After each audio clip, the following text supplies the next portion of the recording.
सर्वांना जय जिजाऊ जय शिवराय. फार दिवसानंतर आपण पुन्हा एकदा या सामाजिक विचारपीठावरून मनोगत व्यक्त करत आहोत.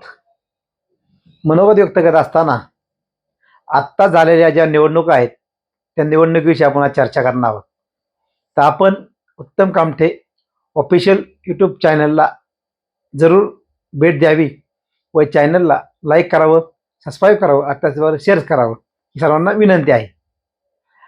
निवडणुका झाल्या, लाच नाही तरी चालेल पण लाच नाही तरी चालेल पण विकला जाऊ नकोस. लाच नाही चालेल पण विकला जाऊ नकोस. तू विकला गेला म्हणजे समाजाला कमजोर करशील. तू विकला गेला तर समाजाला कमजोर करशील.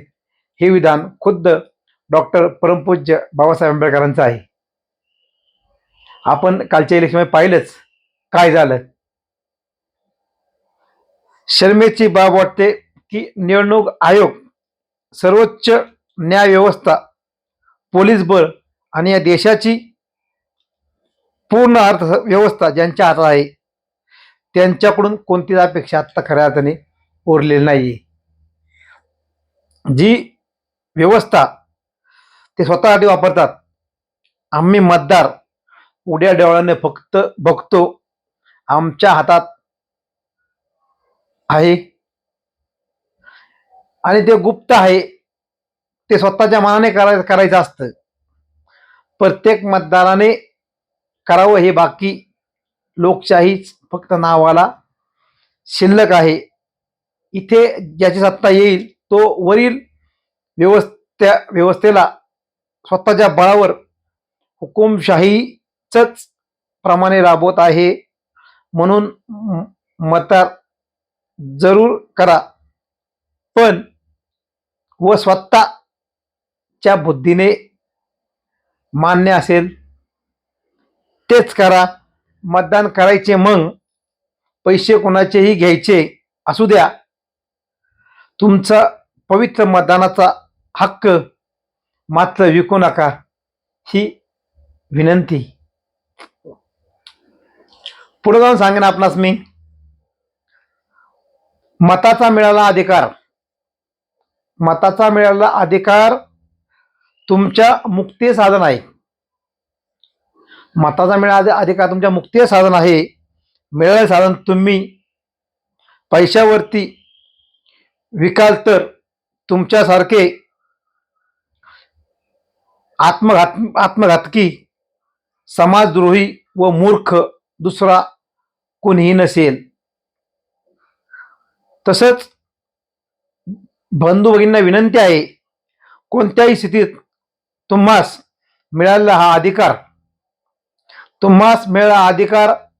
विकू नका अशी नम्र सूचना डॉक्टर बाबासाहेब आंबेडकरांनी दिनांक 6 जानेवारी 1930 रोजी नाशिक येथे केली होती. आपण पाहिलं आत्ता झालेली निवडणूक खऱ्या अर्थानं भांडवलदारांच्या हातात गेली आहे. जे भांडवलदार आहेत, या देशात शेठजी लाटजी भटजीचं सरकार आलेलं आहे. काय कबीरांचा दोहा आहे एक, प्रतिवाताय भुक्या मरे पेढे खाये छिनाल. या कबीर दोहाप्रमाणे आजची वस्तुस्थिती आहे.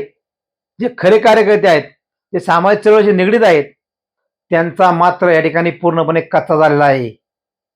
आपण जर पाहिलं असेल तर ही लोकशाहीची निवडणूक या भांडवलदारांच्या हातात गेली आहे आणि भांडवलदार जे म्हणतील त्या पद्धतीने आत्ता ही लोकशाहीची यंत्रणा राबवली जात आहे.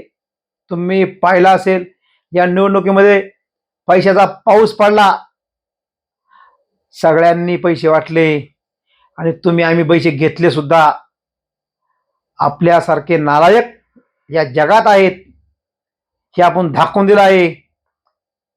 जर विकास कामं होत नसतील तर तुम्हाला इथून पुढच्या काळात विकास कामं मागण्याचा नैतिक अधिकार तुम्ही गमावून बसलेला आहात. ज्या उमेदवारांनी पैशाचा पाऊस पाडला त्यांच्याकडे तुम्हाला उजळ माथ्याने जाता येणार नाही. कारण का, तुम्ही लाचार झाला आहात, तुम्ही पैसे घेऊन तुमचं मत विकलेलं आहे. ग्रामीण भागातील गुरं, छोटी वासरं, म्हशीचे रेडके, पारड्या ही जनावरं आत्ता मागच्या हप्त्यात रातोरात गायब झाले आहेत. आणि यांचंच मटण तुम्ही खाल्लं आहे. तुम्ही या निवडणूक काळामध्ये कोणतं मटण खाल्लं तुम्हाला माहिती आहे का?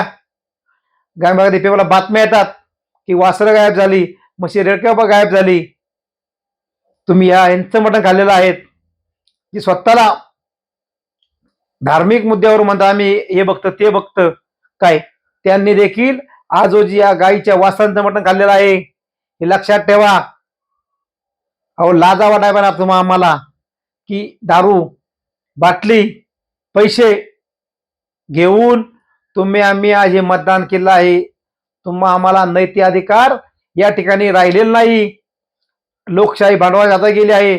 लोकशाही नागवली, नाचवली या भांडवलांनी. आणि या बाबासाहेबांनी तुम्हा आम्हाला आज संविधान दिन आहे 26 नोव्हेंबर, हा संविधान दिन. या संविधान दिनाच्या तुम्हाला शुभेच्छा देताना सुद्धा मला या ठिकाणी खंत वाटते. कारण संविधान हे देशात शिल्लक राहतं का नाही आता ज्याची शक्यता वाढायला लागलेली आहे.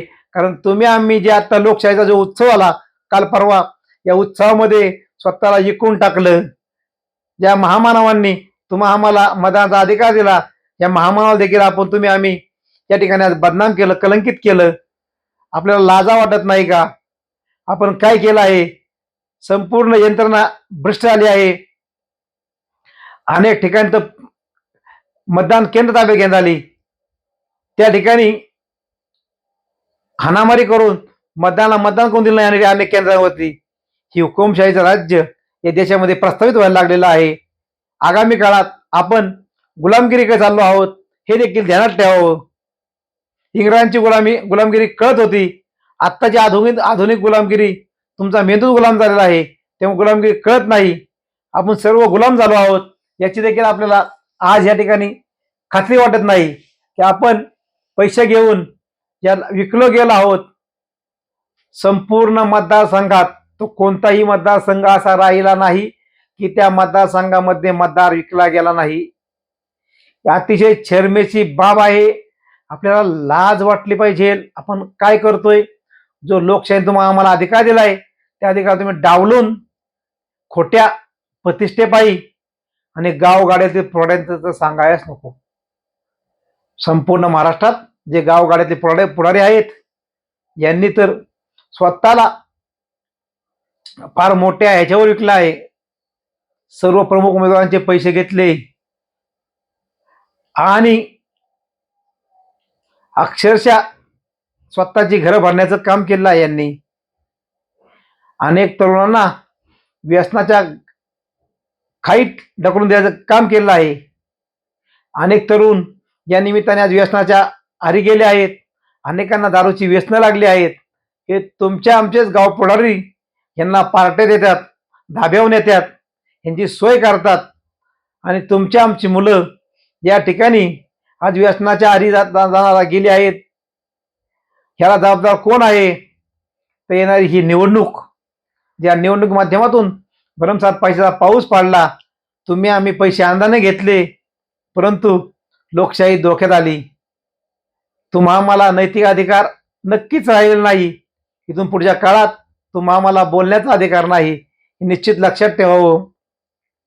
अनेक मतदारसंघात चांगले उमेदवार देखील निवडून आले आहेत. ते निश्चित विकास करतील, त्यांच्याबद्दल दुमत नाही. परंतु काही ठिकाणी मात्र हा नंगा नाच केला आहे.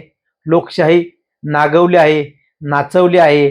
लोकशाही हे भांडवलदारांच्या हातात गेलेले आहे आणि सेठजी भटजी लाटजीचं सरकार निश्चित आलेलं आहे.